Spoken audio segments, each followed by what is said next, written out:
عزیز طلبہ و طالبات، فروغ فاؤنڈیشن آن لائن اسکول کے ذریعے یکساں نصاب کے مطابق تعلیم حاصل کریں۔ اگر ہماری ویڈیوز پسند آئیں تو چینل کو سبسکرائب کریں اور دوستوں کے ساتھ شیئر کریں اور بیل آئیکن کو لازمی دبائیں تاکہ آئندہ آنے والی تعلیمی ویڈیوز آپ حاصل کر سکیں۔ اعوذ باللہ من الشیطان الرجیم، بسم اللہ الرحمن الرحیم۔ رب زدنی علما، اے میرے رب میرے علم میں اضافہ فرما۔ بچوں، آج ہم 8ویں جماعت کی اسلامیات کی کتاب کا سبق اتحاد ملی پڑھیں گے اور سمجھیں گے۔ ہمیشہ کی طرح سبق شروع کرنے سے پہلے میں آپ کو عنوان کا مطلب سمجھاؤں گی تاکہ آپ کو یہ سبق سمجھنے میں آسانی ہو۔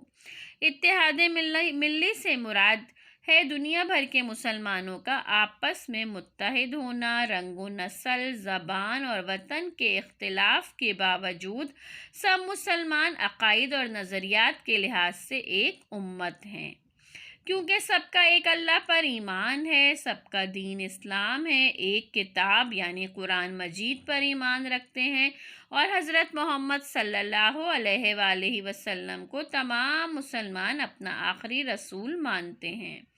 اس کے ساتھ ساتھ سب کا قبلہ ایک اور موت و حیات کا نظریہ بھی ایک ہے۔ سب مسلمان رشتہ اخوت میں ایک دوسرے سے بندھے ہوئے ہیں۔ ارشاد باری تعالیٰ سورہ حجرات کی آیت نمبر 10 میں اللہ تعالیٰ فرماتے ہیں، یقیناً سب اہل ایمان آپس میں بھائی بھائی ہیں۔ قرآن و حدیث میں مسلمانوں کے لیے قوم کا لفظ پسند کیا گیا، بلکہ اس کی جگہ حزب، امت یا جماعت کے الفاظ بھی استعمال کیے گئے ہیں۔ نبی کریم صلی اللہ علیہ وآلہ وسلم نے فرمایا، باہمی دوستی اور ایک دوسرے پر رحم و شفقت میں مسلمانوں کی مثال ایک جسم کی سی ہے۔ جب اس کے کسی عضو کو کوئی تکلیف ہو تو پورا جسم اس کی خاطر بے چینی اور بے خوابی میں مبتلا ہو جاتا ہے۔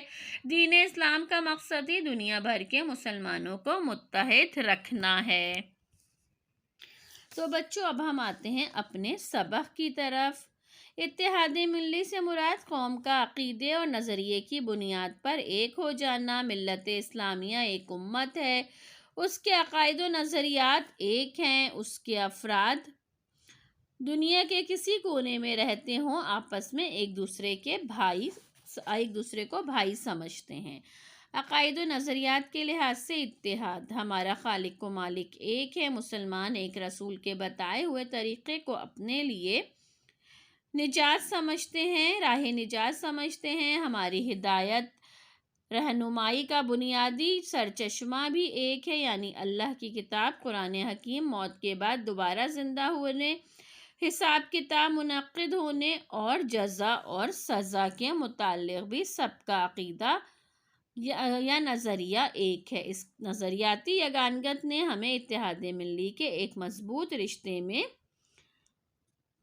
منسلک کر دیا ہے۔ عبادات کے لحاظ سے اتحاد، اسلام نے زندگی اور عبادت کے جو طریقے مقرر کیے ہیں وہ ہمارے اتحاد کے رشتے کو مضبوط اور پائیدار بناتے ہیں۔ ہماری سب سے اہم اور بنیادی عبادت نماز ہے۔ دنیا کے ہر خطے کے لوگ ایک ہی طرح سے ادا کرتے ہیں۔ نماز دن میں 5 مرتبہ اتحاد ملی کے سبق کو ہمارے ذہن میں تازہ کرتی ہے۔ اس کے اوقات ایک ہیں، اذان بھی ایک ہے۔ یہ عبادت دنیا بھر کے مسلمانوں کو ایک ہی مرکز یعنی خانہ کعبہ کی طرف منہ کر کے ادا کرتے ہیں۔ بغیر کسی امتیاز کے سب لوگ کندھے سے کندھا ملا کر ایک صف میں کھڑے ہوتے ہیں۔ امام کی رہنمائی میں سب ایک طرح قیام کرتے ہیں اور ایک طرح رکوع و سجود کرتے ہیں۔ زکوٰۃ ہمارے اتحاد ملی کا ذریعہ بھی ہے اور اسے مضبوط بنانے کا وسیلہ بھی۔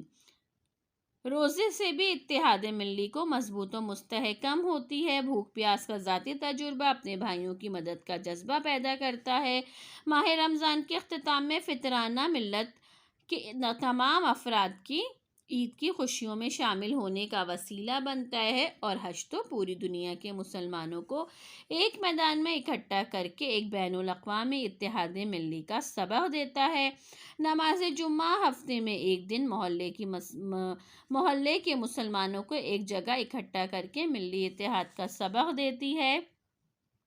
نماز عید سال میں 2 مرتبہ پورے شہر کے مسلمانوں کو شہر سے باہر ایک میدان میں جمع کر دیتی ہے۔ غرض ہم اسلامی عبادات کو جس پہلو سے بھی دیکھیں، ملی اتحاد کا فروغ ان کا ایک اہم مقصد نظر آتا ہے۔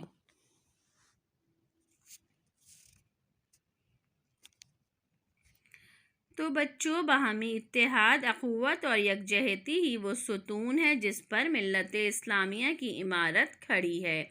یہی وجہ ہے کہ اسلام مسلمانوں کو آپس میں اتفاق، متحد، محبت اور یکجان ہو کر زندگی گزارنے کی تلقین کرتا ہے۔ اللہ تعالیٰ نے مسلمانوں کے محبت و یگانگت کے رشتے کو بہت بڑا احسان قرار دیا ہے۔ ارشاد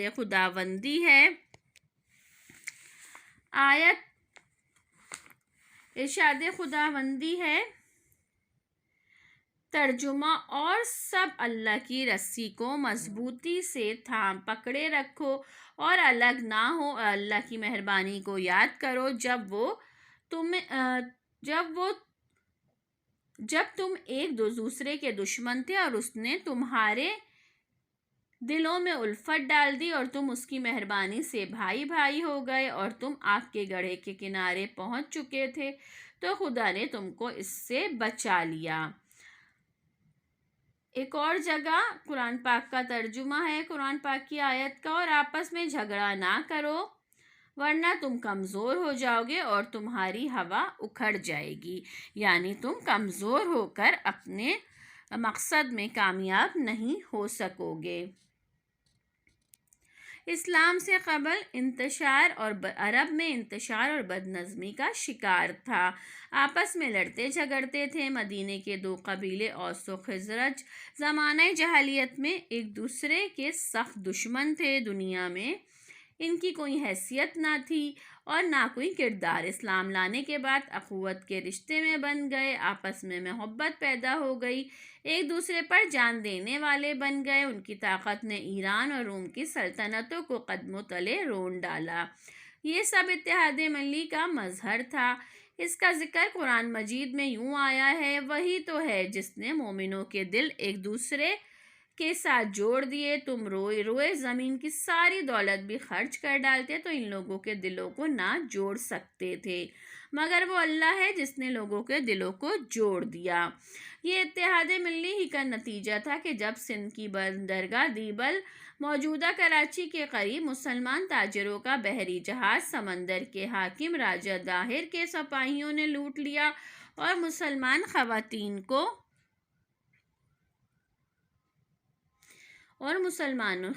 کو بے آبرو کیا۔ ایک عورت نے حجاج گورنر بغداد سے مدد کی اپیل کی تو حجاج کی آنکھوں میں خون اتر آیا۔ اس نے ہزاروں میل دور سے مسلمانوں کی ایک جماعت محمد بن قاسم کی قیادت میں روانہ کی، جس نے راجہ داہر کی فوج کو عبرتناک سزا دی اور سندھ میں اسلامی حکومت کی بنیاد ڈالی۔ اس طرح معمولی واقعہ ہندوستان میں اسلامی فتوحات کا باعث بن گیا۔ معاشرتی زندگی کے اصول و قوانین کی یکسانیت۔ مسلمانوں کی معاشرتی زندگی بھی یکسانیت پائی جاتی ہے۔ یہ ہمارے ملی اتحاد کا عظیم الشان مظہر ہے۔ شادی، بیاہ، جنازہ، تجہیز و تکفین، حقوق و فرائض، آداب و اطوار، رہن سہن، میل جول، خاندانی نظام کے سلسلے میں ہمدردی اور تعاون کے لیے اسلام نے اصول و قواعد مقرر کیے ہیں۔ اس طرح معاشرتی زندگی کے اصول و تعلقات کی یکسانیت اس بات کی شاہد ہے کہ ہماری تہذیب و ثقافت ایک ہے۔ عملی زندگی کے دوسرے تمام اعمال میں یکسانیت، مسلمانوں کا بھلائی اور برائی کا معیار ایک ہے، ان کے سیاسی اور اقتصادی نظام کے اصول ایک ہیں۔ اسلام نے چونکہ ہماری سوچ کا ایک ہماری سوچ کا ایک یکساں انداز بنا دیا ہے، اس لیے ہمارے تمام افعال و کردار میں یکساں نیت ہے، اس لیے ہمارے ملی اتحاد کو نہایت مضبوط بنیادوں پر قائم کر دیا ہے۔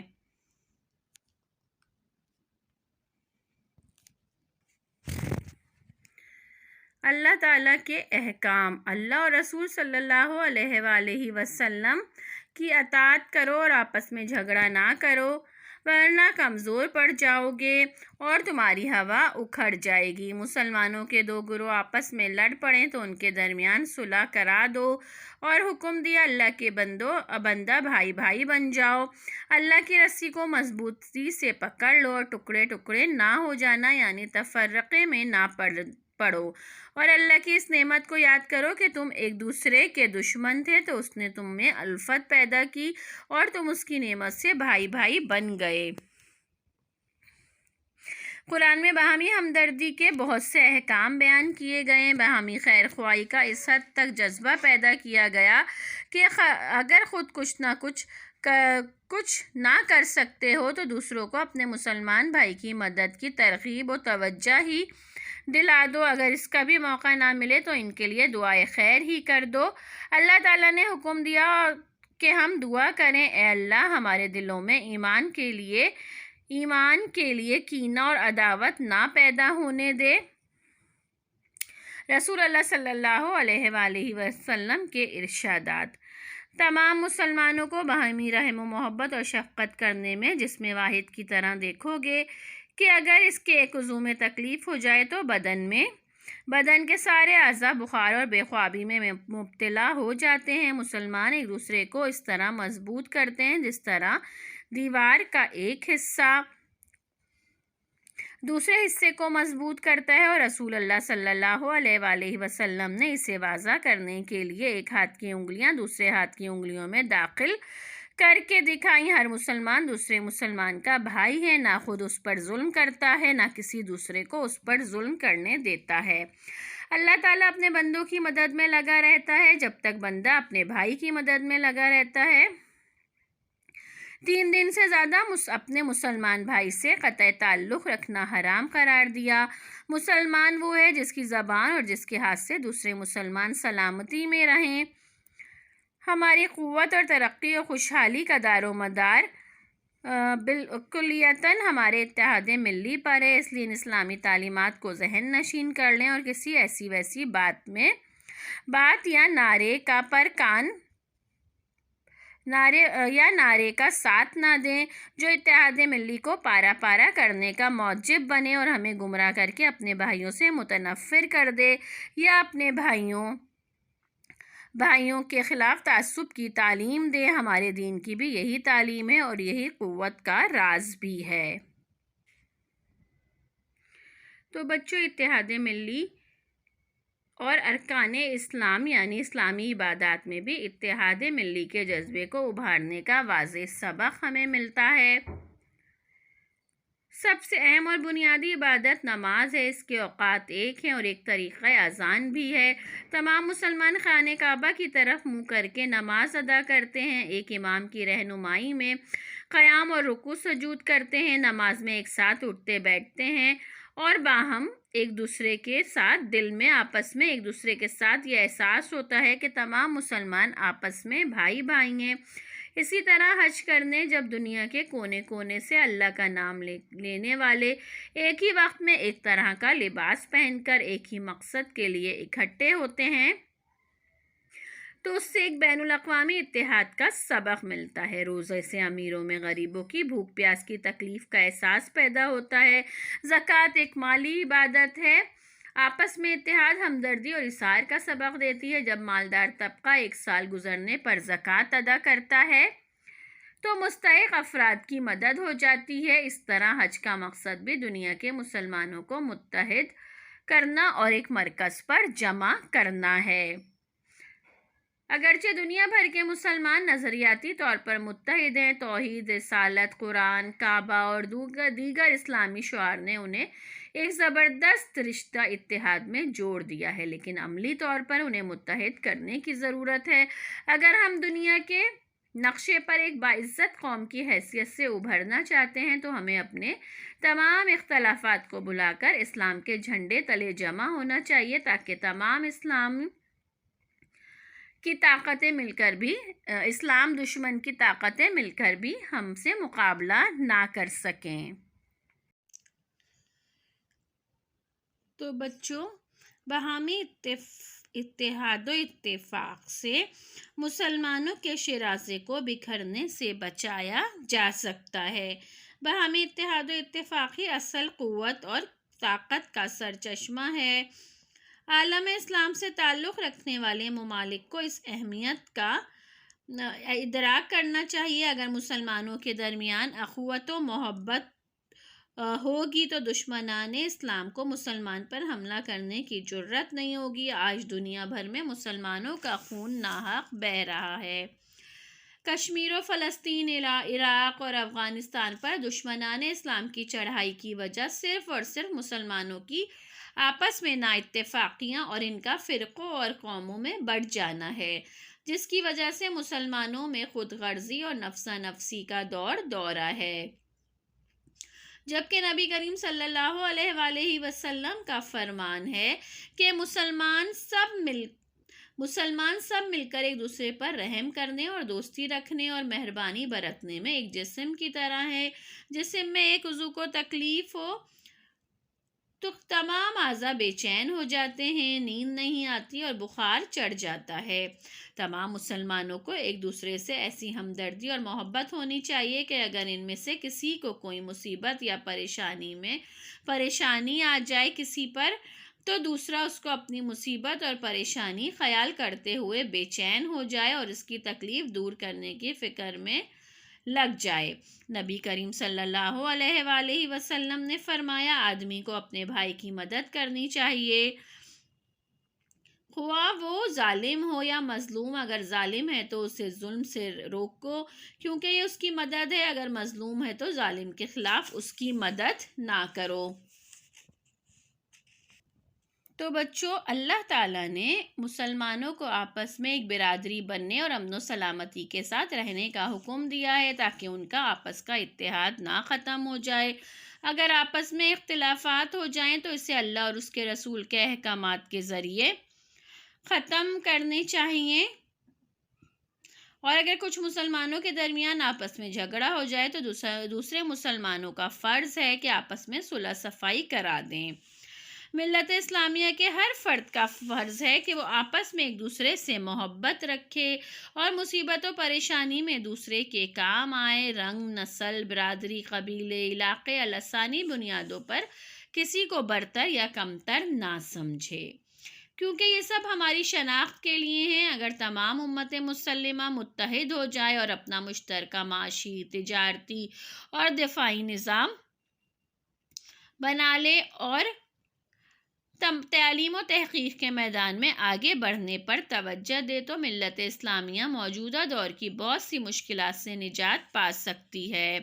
اتحاد ملی کی سب سے واضح مثال حج اور عمرہ ہے، جہاں رنگ و نسل، زبان، ہر فرق کو نظر انداز کر کے مسلمان خود کو ایک امت کی شکل میں دیکھتے ہیں اور ایک دوسرے کے لیے سہارا ہوتے ہیں۔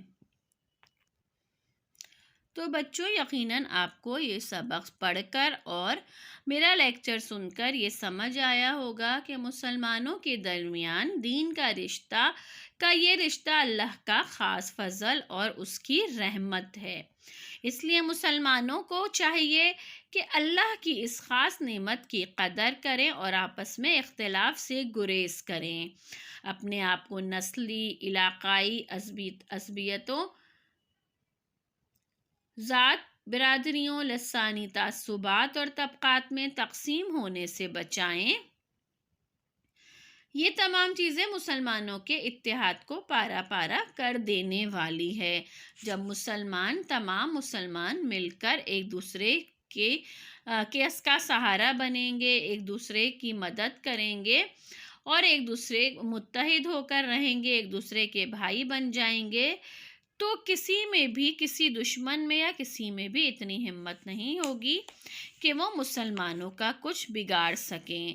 تو ہمیں اب کیا کرنا ہے؟ ہمیں ایک دوسرے کے ساتھ مل کر رہنا ہے، ایک دوسرے کی تکلیف کو دور کرنے کی کوشش کرنی ہے، اور اگر ہم یہ دور کرنے کی کوشش کرتے ہیں لیکن اپنے اتنے وسائل نہیں ہیں کہ ہم ان کی تکلیف کو دور کر سکیں، تو ہم یہ مدد کر سکتے ہیں کہ ہم کسی صاحب حیثیت کو ان کے مسائل بتا کر ان کی مدد کروا سکتے ہیں، ان کو ان کے مسائل سے چھٹکارا دلا سکتے ہیں۔ تو یہ بھی اتحاد ملی کا ہی ایک ذریعہ ہے، کیونکہ آپ کو پتہ ہے کہ جب تک ہم مل کر ایک دوسرے کے ساتھ اپنے وطن کی حفاظت نہیں کریں گے تو دشمنوں کو موقع ملتا رہے گا ہمارے ملک پر اللہ نہ کرے حملے کرنے کی، اور جب وہ ہمارا اتحاد دیکھے گی تو کوئی بھی غلط نظر سے ہمارے ملک کو نہیں دیکھے گا۔ اور یہ سب کس وجہ سے ہے؟